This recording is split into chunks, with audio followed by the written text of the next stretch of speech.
আসসালামু আলাইকুম, মৌসুমী ডেইলি ব্লগসে আপনাদের স্বাগতম। দেখেন সুপারিগুলো হচ্ছে ছিঁড়ে ছিঁড়ে নিচ্ছে। অনেক সুপারি হচ্ছে পাড়া হয়েছে বাগান থেকে। আর অনেক সুপারি যখন পাড়া হয় তখন তো একা একাই ছিঁড়া যায় না। আর এই সুপারিগুলো ছিঁড়ে বাজারে তুলবে না, এই সুপারিগুলো ছিঁড়ে ছিঁড়ে সব কিছু হচ্ছে সুপারি আলাদা আলাদা ভালো মন্দ গোড় আগাল এরকম করে তারপরে সুপারি হচ্ছে পানিতে ভিজানো হবে। আর পানিতে ভিজিয়ে রাখার পর যখন দাম হবে তখন এই সুপারিগুলো বিক্রি করা হবে। এই তো এইখানে হচ্ছে ড্রামে করে সুপারিগুলো রাখা হয়েছে, যখন হচ্ছে দাম উঠবে তখন বিক্রি করা হবে। আর এখানে হচ্ছে পানি দিয়ে ভর্তি করে রাখা হবে, সুপারিগুলো ভালো করে মজবে। আর মজা সুপারির অনেক দাম। আমার ছেলে আমার বাবাকে খেলা দেখাচ্ছিল এরকম করে, আর আমার বাবাও তো দেখতেছিল। এই তো সুপারি টুপারি সব এগুলো পাড়া শেষ, আমরা বাসায় চলে এসেছি। আর সেই দিনই আমরা চলে আসছি রাতের গাড়িতে, সকালে আসছি।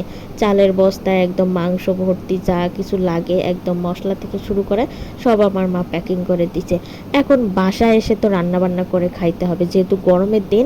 আম্মু আমাকে রান্না করে দিতে চাইছে, আমি নেইনি, কারণ হচ্ছে কখন নষ্ট হয়ে যায় কি হয়, আমি এই জন্য রান্না করা কোনো কিছুই নেইনি। সব কিছু ডিপ ফ্রিজিং করে যেগুলো কাঁচা দিয়েছিল, এখন আমি এসে এইখানেই তো মাংস রান্না উঠাই দিছি।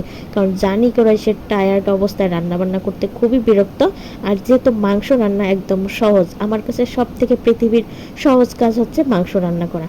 মাংসের মধ্যে সব কিছু, যেহেতু আদা রসুন থেকে শুরু করে জিরা গুঁড়া থেকে শুরু করে যত মশলা লাগে মাংসের মধ্যে সব কিছু গুঁড়া করা থাকে, এই জন্য আর কোনো ঝামেলাই লাগে না। পেঁয়াজটা কাটার ঝামেলা তো, গরুর মাংস পেঁয়াজ তো একদম মোটা মোটা করে দিলেও সমস্যা নাই, পেঁয়াজ গলে যায়, কিচ্ছু করার নাই। পরে হচ্ছে এই তো ভালো করে মাংস কষিয়ে মাংস সিদ্ধ হওয়ার জন্য পানি দিয়ে দিলাম।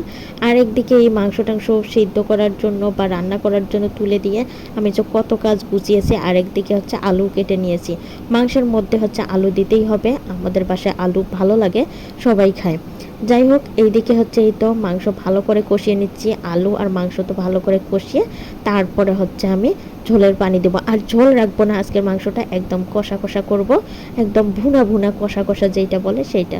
খুব ঝাল ঝাল করে মাংসটা রান্না করেছি, কারণ জার্নি করে এসে গরম গরম ভাত ভাবছি আর এই মাংস রান্না।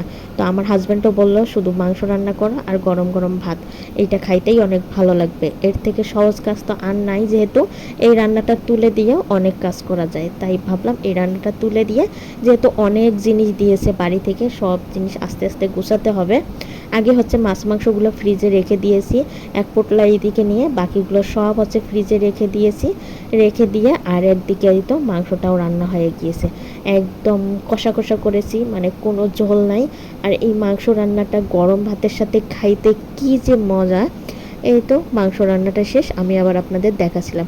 আমার হাজব্যান্ডকে মাংস তুলে দিলাম, গরম ভাত, গরুর মাংস ভুনা আর এক টুকরো লেবু, কি যে অমৃত। আজকের মতো এই পর্যন্ত, আল্লাহ হাফেজ।